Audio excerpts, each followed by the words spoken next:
The New York City mayor urging everyone to move away from anger and hatred. This after not too long ago suggesting centuries of racism actually got us here. To Reverend Johnathan Gentry. Reverend, I'm not sure if you were able to hear the Mayor de Blasio's press conference. A lot of contradictions there, and almost felt like he might have made things worse. I mean, how you doing, Charles? First and foremost, my condolences go to the two officers yesterday that did lose their lives. It was extremely unfortunate. And you have a 13-year-old son, 4 days before Christmas, that's not going to have his father around, you know, and other gentlemen as well. It's just, when does it stop? You understand? And you have to look at the leaders that are in place, you know, and I know people are saying, oh, you can't blame us, you can't do this, you can't do that. You can't say that.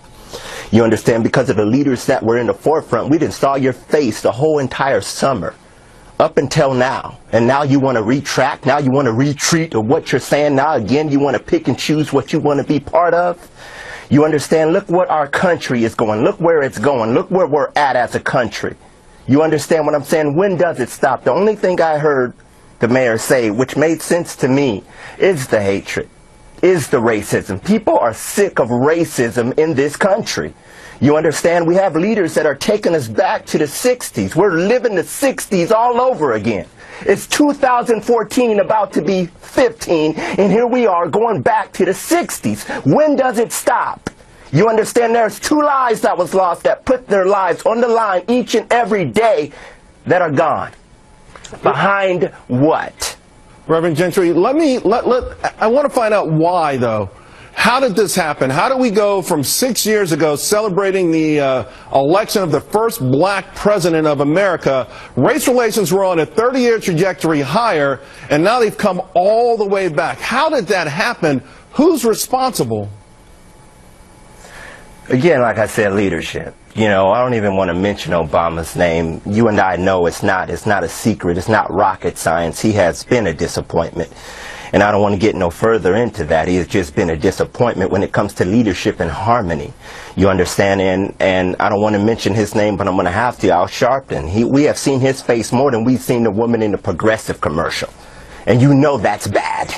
You understand what I'm saying? We have seen this man's face in everything, pretty much, when it comes to the Sony, when it comes to this, when it comes to Trayvon Martin, Eric Garner, Michael Brown. But all of a sudden, you don't want your face shown when 2 officers get killed. All of a sudden, you're doing more stuttering than Pinocchio when he was caught lying.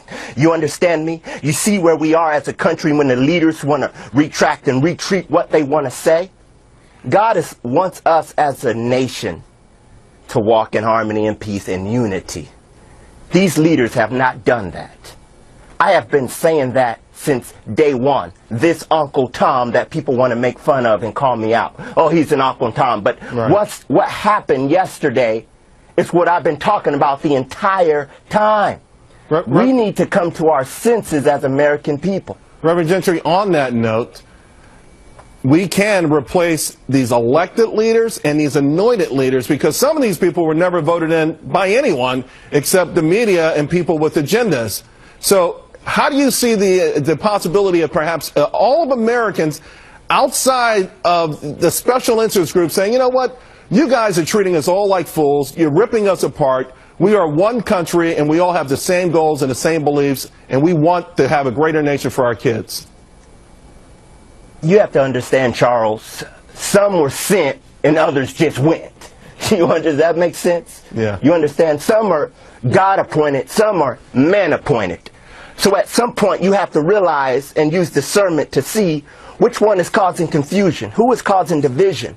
It is time for us to go back to the drawing boards to see where we are as a nation and what we do. Because the mayor, what he said, we do need to heal. There's healing that needs to take place at this point as a nation from all over. It doesn't matter where you are, where you may be, what offshoot you may be. It is time for us for healing, and that's what I am pushing. Because these leaders, NAACP is included.